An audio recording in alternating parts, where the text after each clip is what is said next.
Hello, আজকে আমার video হলো সেই সব মায়ের জন্য যারা কনসিভ করেছেন এবং এই চিন্তাতেই আছেন যে কিভাবে সুস্থ বাচ্চা জন্ম হবে আর এই প্রেগনেন্সিটা মিসক্যারেজ হয়ে যাবে না। তো গর্ভাবস্থায় কী কী মেনে চললে মিসক্যারেজ আটকানো যায়, এই নিয়ে কিন্তু আজকে আমরা আলোচনা করব। ভিডিওটা পুরোটা দেখুন, আশা করি অনেকটা হেল্প করতে পারবো। প্রথমে বলি মিসক্যারেজ কী। দেখুন, যে কোনো প্রেগনেন্সি 20 সপ্তাহ মানে 5 মাসের মধ্যে যদি নষ্ট হয়ে যায় সেটাকে বলা হয় মিসক্যারেজ। আর এই প্রেগনেন্সি প্রতি 100% মহিলার মধ্যে 10 থেকে 20% মহিলার মধ্যে কিন্তু ঘটে থাকে, যদিও এর সঠিক সংখ্যা কিন্তু অনেক বেশি। কারণ অনেক প্রেগনেন্সি জরায়ুতে ইমপ্লান্টেশনের আগেই কিন্তু মাসিকের ব্লিডিংয়ের সঙ্গে বেরিয়ে যায়। এবার বলি মিসক্যারেজ কেন হয়। দেখুন, বেশিরভাগ কিন্তু মিসক্যারেজ হয়ে থাকে 12 সপ্তাহের মধ্যে, মানে ফার্স্ট ট্রাইমেস্টারের মধ্যে। আর 12 সপ্তাহের পর যদি মিসক্যারেজ হয় তাকে বলা হয় সেকেন্ড ট্রাইমেস্টারের মিসক্যারেজ। প্রথম 12 সপ্তাহের মধ্যে মিসক্যারেজের মূল কারণ হলো গর্ভস্থ ক্রোমোজোমের ক্রোমোজোনাল অ্যানোমলি, মানে ক্রোমোজোম কিন্তু অর্ধেক আসে বাবার থেকে আর অর্ধেক আসে মায়ের থেকে। তো এটার মধ্যে যদি কোনো গণ্ডগোল হয় সেক্ষেত্রে কিন্তু মিসক্যারেজের সম্ভাবনা থাকে।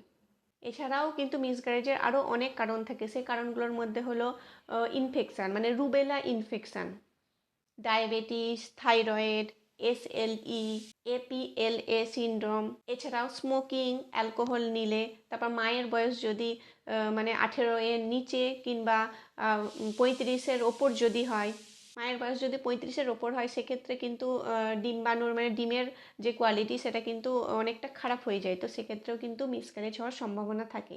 এছাড়াও জরায়ুর গঠনগত ত্রুটি, এসব কারণে কিন্তু মিসক্যারেজ হয়ে থাকে, যদিও এর আসল কারণ কিন্তু এখনো পর্যন্ত জানা যায়নি। এবার বলি কী কী নিয়ম মেনে চললে মিসক্যারেজ আটকানো যাবে। নাম্বার 1, আপনি যদি প্রেগনেন্সির প্ল্যান করে থাকেন তো প্রথমে আপনাকে সুগার, ব্লাড প্রেশার, থাইরয়েড এগুলো কিন্তু টেস্ট করতে হবে। এগুলো টেস্ট করে আপনার যদি মানে এগুলো হাই থাকে তাহলে কিন্তু এগুলো আপনাকে প্রথমে কন্ট্রোল করতে হবে। প্রেগনেন্সির প্রথম দিকে ডাক্তার দেখিয়ে আপনাকে স্বাস্থ্য পরীক্ষা করতে হবে এবং কিছু রুটিন আপনাকে মেনে চলতে হবে। এই টেস্টের মধ্যে আপনাকে প্রথমে ডায়াবেটিস, সুগার, তারপর ব্লাড প্রেশার এগুলো কিন্তু টেস্ট আপনাকে করাতে হবে এবং এই টেস্টে যদি রিপোর্ট যদি আপনার খারাপ থাকে তাহলে ডাক্তার সে অনুযায়ী আপনাকে মেডিসিন দেবে, সেই মেডিসিন আপনাকে শুরু করতে হবে। নাম্বার 3 হচ্ছে গর্ভবতী মাকে কিন্তু সবুজ শাকসবজি বেশি খেতে হবে, ফল মূল খেতে হবে, ফলিক অ্যাসিড থাকে যেসব খাবারে সেগুলো কিন্তু আপনাকে খেতে হবে। এছাড়াও ডাক্তার অবশ্যই আপনাকে হয়তো ফলিক অ্যাসিডের ট্যাবলেট দেবে, সেগুলোও খেতে হবে। আয়রন ট্যাবলেট খেতে হবে। নাম্বার 4 হচ্ছে আল্ট্রাসাউন্ড করাতে হবে, কারণ সে সুস্থ আছে কিনা একমাত্র আল্ট্রাসাউন্ডের মাধ্যমেই আপনি জানতে পারবেন। তো এই আল্ট্রাসাউন্ডের মধ্যে দিয়ে আপনি জেনে যদি বাচ্চার কোনো রকম ত্রুটি থাকে সেক্ষেত্রে কিছু কিছু সময় কিন্তু মেডিসিন দিয়েও সেটা ঠিক করা যায়। তো সেটাও কিন্তু আপনাকে টেস্ট করাতে হবে। নাম্বার 5 হচ্ছে এই সময় ডাক্তারের পরামর্শ ছাড়া কিন্তু কোনো মেডিসিন খাবেন না, এমনকি অ্যান্টিবায়োটিকও নয়। অ্যান্টিবায়োটিক মানে কি, আপনার যদি জ্বর সর্দি কাশি হয় সেক্ষেত্রে দেখবেন যে আপনি যদি পাশের মেডিকেল থেকে কিছু ওষুধ নিতে যান সেক্ষেত্রে কিন্তু আপনাকে অ্যান্টিবায়োটিক দেবে। তো এই অ্যান্টিবায়োটিকটা কিন্তু মোটেই খাবেন না। আপনি ডাক্তারের পরামর্শ নিয়ে ডাক্তারকে জিজ্ঞাসা করে তবেই কিন্তু সে যেটা খেতে বলবে তবেই কিন্তু আপনি সেটা খাবেন।